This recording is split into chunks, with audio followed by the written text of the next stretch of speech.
حضرت عمر رضی اللہ عنہ سے روایت ہے، انہوں نے فرمایا، ہم رسول اللہ کی خدمت میں بیٹھے تھے کہ ایک آدمی آیا جس کے کپڑے انتہائی سفید اور سر کے بال انتہائی سیاہ تھے، اس پر سفر کے اثرات، گرد و غبار اور تھکن وغیرہ نظر نہیں آ رہے تھی اور اسے ہم میں سے کوئی پہچانتا نہیں تھا۔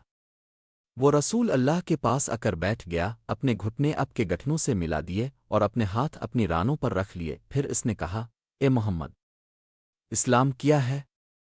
رسول اللہ نے فرمایا، اس بات کی گواہی دینا کہ اللہ کے سوا کوئی معبود نہیں اور میں محمد اللہ کا رسول ہوں، نماز قائم کرنا، زکوٰۃ دینا،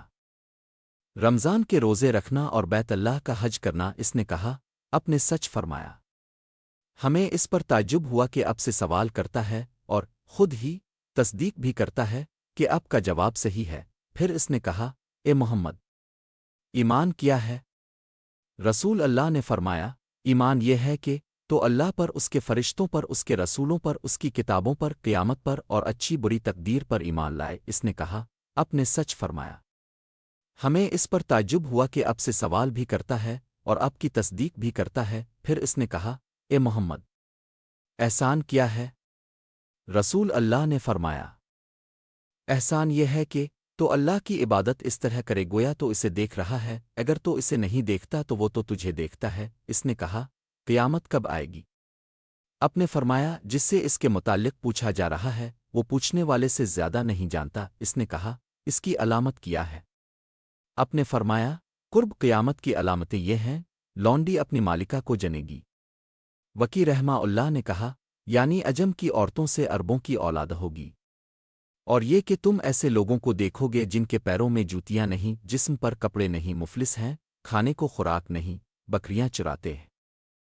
لیکن پھر ان کے پاس اتنی دولت آ جائے گی کہ ایک دوسرے سے بڑھ کر بڑی بڑی عمارتیں بنائیں گے۔ حضرت عمر رضی اللہ عنہ نے فرمایا، 3 دن بعد رسول اللہ مجھ سے ملے تو فرمایا، کیا تم کو معلوم ہے وہ آدمی کون تھا؟ میں نے عرض کیا، اللہ اور اس کے رسول کو زیادہ معلوم ہے۔ آپ نے فرمایا، وہ جبریل علیہ السلام تھے، تم لوگوں کو تمہارے دین کی اہم باتیں سکھانے آئے تھے۔ عبداللہ بن یزید نے اسی کے مسل روایت ایک دوسری سند سے بیان کی ہے۔ حضرت عبداللہ بن مسعود رضی اللہ عنہ سے روایت ہے، انہوں نے فرمایا، ہمیں اللہ کے رسول نے حدیث سنائی، وہ خود بھی سچے تھے اور انہیں اللہ کی طرف سے بھی سچی خبر ملی۔ آپ نے فرمایا، انسان کا مادہ تخلیق اس کی ماں کے پیٹ میں 40 دن قطرے کی صورت میں جمع رہتا ہے، پھر اتنی ہی مدت کے لیے جمے ہوئے خون کی پھٹکی آلوتھڑا بن جاتا ہے، پھر اتنا ہی عرصہ گوشت کا ٹکڑا بنا رہتا ہے، پھر اللہ تعالیٰ اس کے پاس ایک فرشتہ بھیجتا ہے جسے 4 باتوں کے لکھنے کا حکم دیا جاتا ہے۔ اللہ تعالیٰ فرماتا ہے، اس کے اعمال، اس کی عمر اور اس کا رزق لکھ دے، اور یہ بھی کہ وہ بدقسط ہوگا، خوش قسمت قسم ہے اس ذات کی جس کے ہاتھ میں میری جان ہے۔ ایک آدمی جنتیوں والے عمل کرتا رہتا ہے حتیٰ کہ اس کے اور جنت کے درمیان ایک ہاتھ کا فاصلہ رہ جاتا ہے، پھر اس پر تقدیر کی تحریر غالب آ جاتی ہے اور وہ جہنمیوں والا عمل کر کے جہنم میں داخل ہو جاتا ہے۔ اسی طرح ایک آدمی جہنمیوں والے اعمال کرتا رہتا ہے حتیٰ کہ وہ جہنم سے ایک ہاتھ دور رہ جاتا ہے، پھر اس پر تقدیر کا لکھا غالب آ جاتا ہے، چنانچہ وہ جنتیوں والا عمل کر کے جنت میں داخل ہو جاتا ہے۔ ابن دیلمی رحمہ اللہ سے روایت ہے، انہوں نے کہا، میرے دل میں تقدیر کے مسئلہ میں شبہ پیدا ہوا، جس سے مجھے خطرہ محسوس ہوا کہ کہیں وہ میرا دین اور کام معاملات تباہ نہ کر دے، چنانچہ میں حضرت ابی بن کعب رضی اللہ عنہ کی خدمت میں حاضر ہوا۔ میں نے کہا، ابو منذر، میرے دل میں تقدیر کے بارے میں شبہ پیدا ہو گیا ہے، جس سے مجھے اپنے اور معاملات کے بارے میں خرابی کا خوف ہے۔ مجھے اس کے متعلق کچھ فرمائی، شاید اس سے اللہ تعالیٰ مجھے فائدہ بخش دے۔ حضرت ابی رضی اللہ عنہ نے فرمایا، اگر اللہ تعالیٰ تمام آسمانوں والوں اور تمام زمین والوں کو عذاب دینا چاہے تو دے سکتا ہے، یہ اس کا ان پر ظلم نہیں ہوگا، اور اگر ان پر رحمت کرے تو اس کی رحمت ان کے اعمال سے بہتر ہوگی، اور اگر تیرے پاس عہد پہاڑ جتنا سونا ہو یا عہد پہاڑ جتنا مال ہو اور تو اسے اللہ کی راہ میں خرچ کر دے تو تیرا یہ عمل قبول نہیں ہوگا جب تک کہ تو تقدیر پر ایمان نہ لائے۔ تجھے معلوم ہونا چاہیے جو مصیبت تجھے پہنچی ہے وہ تجھ سے ٹلنے والی نہ تھی، اسے بہرحال آنا ہی تھا، اور جو مصیبت تجھے نہیں پہنچی وہ تجھے پہنچنے والی نہ تھی، اور یہ جان لے کہ اگر تیری موت اس عقیدے کے سوا کسی اور عقیدے پر ہوئی تو جہنم میں داخل ہوگا، اور اگر تو میرے بھائی عبداللہ بن مسعود رضی اللہ عنہ کے پاس جا کر یہ مسئلہ پوچھ لے تو کوئی حرج نہیں۔ چنانچہ ابن دیلمی رضی اللہ عنہ فرماتے ہیں، میں حضرت عبداللہ بن مسعود رضی اللہ عنہ کی خدمت میں حاضر ہوا اور ان سے یہ مسئلہ پوچھا۔ انہوں نے بھی وہی بات فرمائی جو ابی رضی اللہ عنہ نے فرمائی تھی، اور فرمایا اگر تو حذیفہ رضی اللہ عنہ کے پاس جائے اور مسئلہ دریافت کرے تو کوئی حرج نہیں۔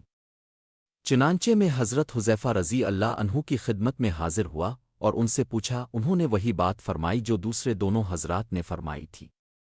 اور فرمایا حضرت زید بن ثابت رضی اللہ عنہ کے پاس جا کر ان سے پوچھ لو۔ پھر میں حضرت زید بن ثابت رضی اللہ عنہ کی خدمت میں حاضر ہوا اور ان سے مسئلہ پوچھا۔ انہوں نے فرمایا میں نے رسول اللہ سے یہ ارشاد سنا ہے، اپنے فرمایا اگر اللہ تعالیٰ تمام آسمانوں والوں اور تمام زمین والوں کو عذاب دینا چاہے تو دے سکتا ہے، یہ اس کا ان پر ظلم نہیں ہوگا، اور اگر ان پر رحمت کرے تو اس کی رحمت ان کے اعمال سے بہتر ہوگی، اور اگر تیرے پاس عہد پہاڑ جتنا سونا ہو یا عہد پہاڑ جتنا مال ہو اور تو اسے اللہ کی راہ میں خرچ کر دے تو تیرا یہ عمل قبول نہیں کرے گا حتیٰ کہ تو ساری تقدیر پر ایمان لائے، یقین کے ساتھ جان لے کہ جو مصیبت تجھے پہنچی ہے وہ تجھ سے ٹلنے والی نہ تھی، اور جو مصیبت تجھے نہیں پہنچی وہ تجھے پہنچنے والی نہ تھی، اور جان لے کہ اگر تیری موت اس عقیدے کے سوا کسی اور عقیدے پر ہوئی تو جہنم میں داخل ہوگا، اور اگر تو میرے بھائی عبداللہ بن مسعود رضی اللہ عنہ کے پاس جا کر یہ مسئلہ پوچھ لے تو کوئی حرج نہیں۔ چنانچہ ابن دیلمی رحمہ اللہ فرماتے ہیں، میں حضرت عبداللہ رضی اللہ عنہ کی خدمت میں حاضر ہوا اور ان سے یہ مسئلہ پوچھا۔ انہوں نے بھی وہی بات فرمائی جو حضرت ابی رضی اللہ عنہ نے فرمائی تھی، اور فرمایا اگر تو حذیفہ رضی اللہ عنہ کے پاس جائے اور مسئلہ دریافت کرے تو کوئی حرج نہیں۔ چنانچہ میں حضرت حذیفہ رضی اللہ عنہ کی خدمت میں حاضر ہوا اور ان سے پوچھا، انہوں نے وہی بات فرمائی جو دوسرے دونوں حضرات نے فرمائی تھی،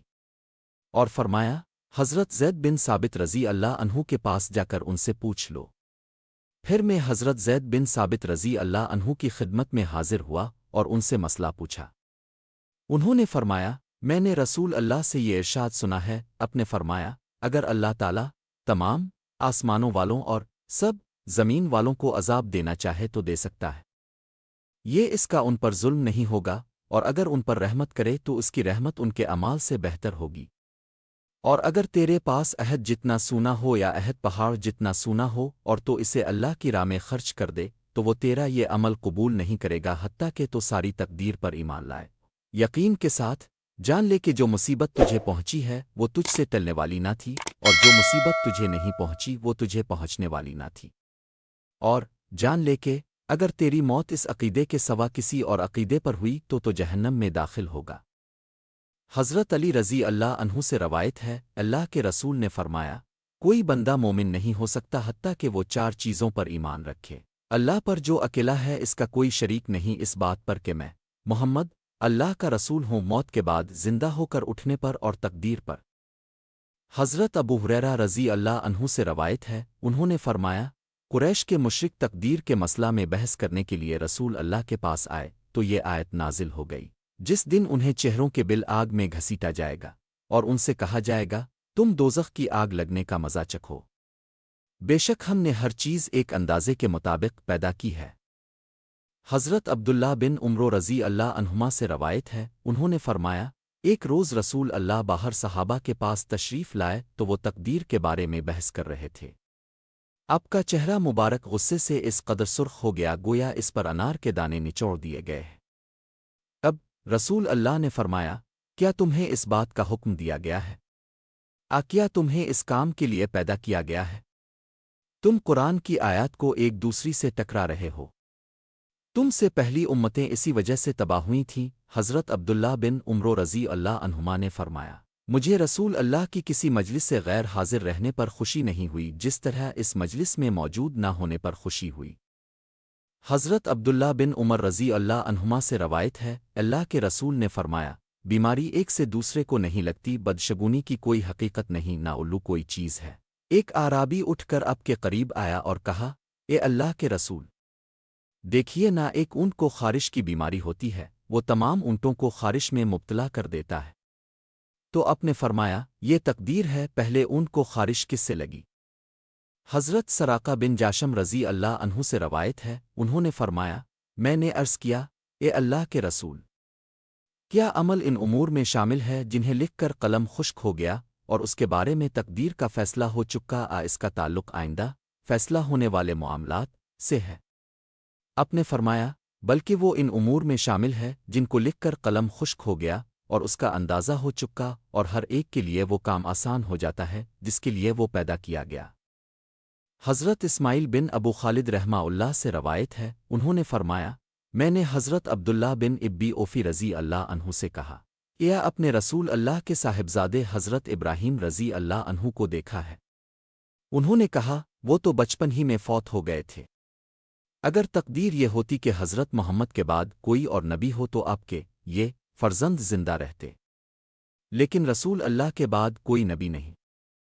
حضرت ابو ہریرہ رضی اللہ عنہ سے روایت ہے، رسول اللہ نے فرمایا نظر آدم کے بیٹے کو اس کے سوا کچھ نہیں دلا سکتی جو اس کے لیے مقدر کر دیا گیا ہے۔ تقدیر نظر پر غالب آ جاتی ہے، جو اس کی قسمت میں ہے وہ ہو جائے گا، لیکن نظر کے ذریعے سے بخیل سے کچھ نہ کچھ نکلوا لیا جاتا ہے۔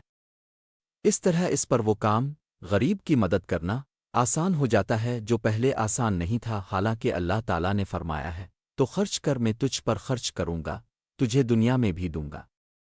حضرت عبید بن رفاع زرقی رضی اللہ عنہ سے روایت ہے، حضرت اسما رضی اللہ عنہا نے کہا اللہ کے رسول، جفر رضی اللہ عنہ کے بیٹوں کو نظر لگ جاتی ہے، میں انہیں دم کروا لیا کروں۔ رسول اللہ نے فرمایا ہاں، اگر کوئی چیز تقدیر کا مقابلہ کر سکتی تو نظر اس تقدیر سے آگے بڑھ جاتی۔ حضرت نافع رحمہ اللہ سے روایت ہے، ایک آدمی حضرت عبداللہ بن عمر رضی اللہ عنہما کے پاس آیا اور اس نے کہا فلاں شخص نے آپ کو سلام کہا ہے۔ حضرت عبداللہ رضی اللہ عنہ نے فرمایا مجھے خبر ملی ہے کہ اس شخص نے بدعت اختیار کی ہے، اگر اس نے واقعی بدعت اختیار کی ہے تو اسے میری طرف سے سلام نہ کہنا۔ میں نے رسول اللہ کو فرماتے ہوئے سنا ہے میری امت میں آپ نے فرمایا اس امت میں صورتیں بگڑ جانے، زمین میں دھنسنے اور پتھر برسنے کے واقعات ہوں گے۔ حضرت ابن عمر رضی اللہ عنہما نے فرمایا یہ تقدیر کا انکار کرنے والوں میں ہوں گے۔